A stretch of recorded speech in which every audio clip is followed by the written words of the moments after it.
You said that you got the sniffles, and we just have to go through a 13-month process to make sure that wasn't chronic asthma that's going to stop you from pushing papers at a desk in Afghanistan.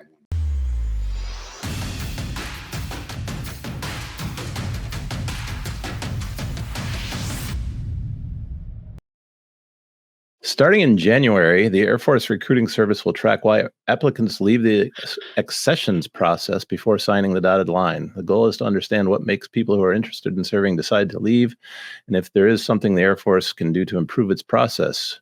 We currently only anecdotal data that says why someone leaves the process, an AFRS spokesperson told Air and Space Forces magazine. This will require the recruiter to go in and annotate a specific reason why someone is stopping the process. One person keen to see the resulting data is Senator Elizabeth Warren, chair of the Senate Armed Services Committee Subcommittee on Personnel. She cited military data showing that 1 of every 6 recruits need a medical waiver in fiscal 2022. Getting through a review could add 70 or more days to the applications process for Army recruits, she said. It's an even bigger problem if all that red tape is causing some healthy applicants to drop out of the recruitment process altogether. Department of Defense Inspector General reached a similar conclusion in a May 17th report when they noted that the time that it takes to get waivers can affect whether an applicant remains in the accession pipeline. Understanding these barriers to entering military service is integral to inclusion. They go on to mention a new electronic health record system that provides a single health record for service members. It connects to most civilian health information, exchange networks, and I think the upshot of that is it's just adding more things that people might have to get waivers for. The DODIG recommended that each of the services establish a tracking mechanism to capture data on applicants medically disqualified to make sure that potentially eligible applicants provided a choice of whether to proceed with a waiver request and document the reason a waiver was not requested to inform changes. But all of these changes are going to take time to start showing results, because they're going to start tracking data from January onwards. They have no way of knowing what's happened in the past. No way to tell. It's impossible to. Yeah. So this is for the enlisted process. This is a MEPS kind of thing. And I bet you what you're going to find is in the waiver process, you've got, number one, Americans are unhealthy. Number two, a lot of medications are overprescribed to the same people, and then they find out that they're not waiverable, or that they're reporting, the standard childhood asthma that goes beyond age, I think it was 12, Gonky? 10, 12, something like that. 13, I can't remember. Like the medicine. So we haven't caught up to the standards. So the medical standards are evolving, but I don't think they're evolving fast enough for the populace. And so when they get to this rigid system and the current crop of kids that have been coddled with, you need a prescription for everything, we're going to do ADHD medication, we're going to give you all these diagnoses because we've got to make sure everything's good, back in Gonky's day where it's just rub some dirt in it and keep going. Now everything's documented, and guess what? It's, you need a waiver or you're not qualified. So I think it's part of that is just the standards versus the medical versus all these records that are now high fidelity where they used to not be. It's catching up with that.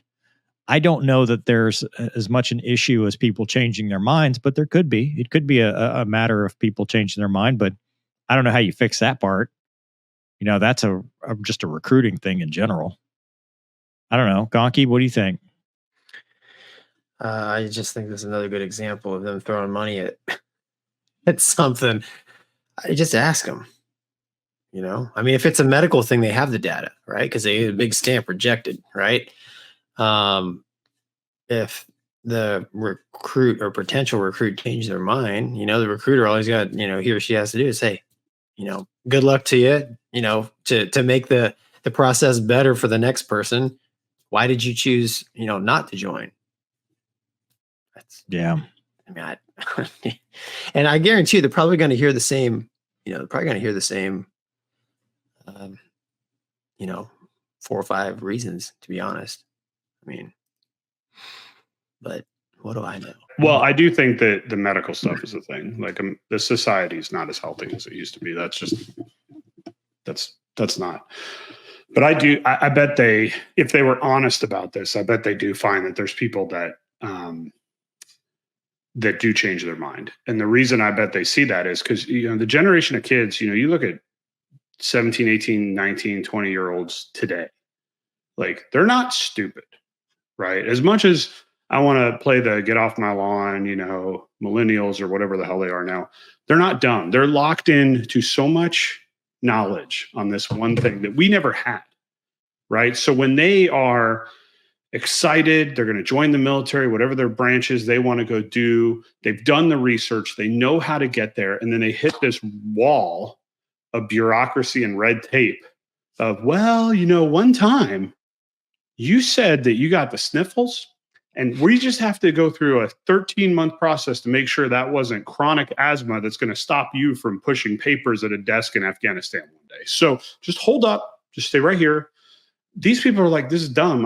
I'm out. I don't need to do this anymore. And I think there is some validity to that. I mean, as much as we don't want to give the next generation a lot of credit, they're not stupid. They're hardworking and they know. I mean, they have more knowledge from birth than we probably have combined with phone. I mean, dude, think about it. Like when you were a kid, you had encyclopedias at your house, right? Like you literally had humble brag here, rich kid.